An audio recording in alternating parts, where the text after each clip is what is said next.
Essa é a parte 2 do meu vídeo sobre Apocalipse e os finais dos fins dos tempos. No outro vídeo eu estava falando sobre o Conselho da Paz, recentemente instituído por Donald Trump e Jared Kushner. E agora eu vou comentar sobre promessas de Apocalipse que não se realizaram. Bem, lá na virada para o primeiro milênio, algumas pessoas estavam achando que Jesus ia voltar, tipo no ano 1000. Outras achavam que Jesus ia voltar no ano 1033, porque ia fazer 1000 anos desde a crucificação. E aí, então, nessas épocas, houve dentro do meio católico romano, inclusive propagado por bispos, por padres, houve essa ideia de que Jesus estava voltando e que nessa virada do ano 1000, no ano 1033, o diabo ia ser solto e aí, tipo, um monte de coisa ia acontecer.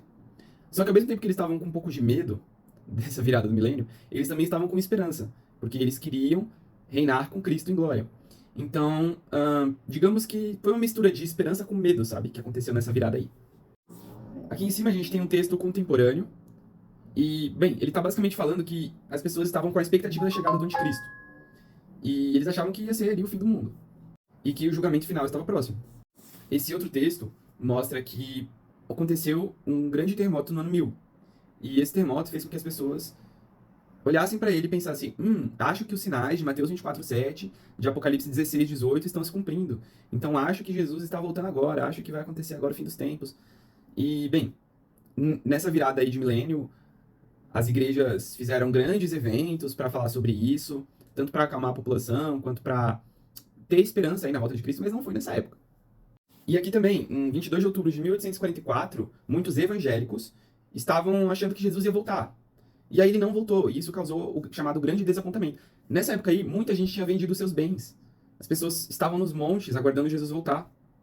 E, bem, Jesus não voltou nessa época. Mas por que eu tô trazendo isso para vocês? Porque é muito fácil as pessoas ficarem marcando datas para a volta de Jesus, sendo que a própria Bíblia fala que a gente não deve fazer isso. Ninguém sabe o dia nem a hora. E na virada do ano 1999 para o ano 2000, muita gente também achou que seria o retorno de Jesus. E nada aconteceu, né? E por isso muita gente da nossa geração não acredita na volta de Jesus e considera isso como uma mitologia.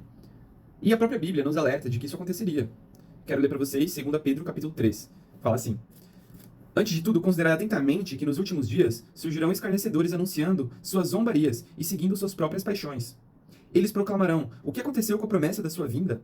Ora, desde que os antepassados morreram, tudo continua como desde o princípio da criação. Aí vou pular aqui pro versículo 9. Fala assim: O Senhor não se atrasa em cumprir a sua promessa, como alguns julgam. Pelo contrário, ele é extremamente paciente para convosco e não quer que ninguém pereça, mas que todos cheguem ao arrependimento. Ou seja, os zombadores ficam falando: nossa, Jesus falou que ia voltar, não voltou até agora, então não vai voltar nunca mais. E por que Jesus não voltou até agora? É para você se arrepender, cara. É Deus te dando a oportunidade de estar no céu, sabe?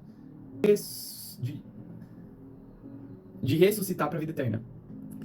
E, bem, o versículo 8 é a chave para a gente entender essa demora, entre aspas. Fala assim: Contudo, amados, há um princípio que não deveis esquecer, que para o Senhor um dia é como 1000 anos, e 1000 anos como um dia. Então, assim, o tempo de Deus é diferente do nosso tempo. A mesma coisa na criação. Os dias de Gênesis 1, para Deus, funcionam de uma forma. Para nós, humanos, seguindo as nossas ciências, seguindo as nossas metodologias de datação, vai dar outro resultado, porque o tempo para Deus é diferente do tempo para a gente, entendeu? E então, quando Jesus fala que ele em breve ia voltar, ele tá usando o tempo dele. Você acha que 2000 anos para Deus é demorado? Para ele isso é um piscar de olhos. E bilhões de anos para ele são piscar de olhos, entendeu? Então, bem, acho que vocês entenderam, né? O tempo de Deus é diferente do nosso. E quais são os sinais que a gente pode esperar para realmente poder pensar em fim dos tempos, apocalipse, tribulação? Vamos lá. Os sinais incluem o aparecimento de um homem que vai ter muito poder político, vai reunir as nações para criar uma falsa paz. Além disso, a gente tem que ter o terceiro templo de Jerusalém, coisa que a gente não tem atualmente, mas o livro de Apocalipse pressupõe a existência desse templo. Além disso, nós devemos ter pregado o evangelho para todas as nações, e muitas nações hoje ainda não sabem quem é Jesus. Esse é um requisito. Eu considero esses sinais muito melhores do que aqueles de tipo aumento do número de terremotos, tempestades muito severas, porque sempre aconteceram terremotos na história da Terra. Agora, uma coisa que nunca aconteceu foi a paz. Então, por isso que a paz é um sinal preocupante. Outra coisa, particularmente, eu acho que a gente está próximo do fim dos tempos, porque lá em Apocalipse 16, existe uma profecia de que o rio Eufrates se secaria. E segundo relatórios climáticos, foi estimado que devido ao consumo hídrico e às mudanças climáticas, o rio Eufrates irá secar até o ano de 2040, ou por volta ali. Então, esse é um sinal preocupante também, porque, de fato, o rio está secando e isso está previsto em Apocalipse. E quando esse rio secar, a gente já vai estar dentro da grande tribulação. Por isso que eu acho que a gente está perto. Mas, novamente, não podemos dar datas. Pode ser que mudem o uso dos recursos do rio e o rio dure muito mais do que 2040.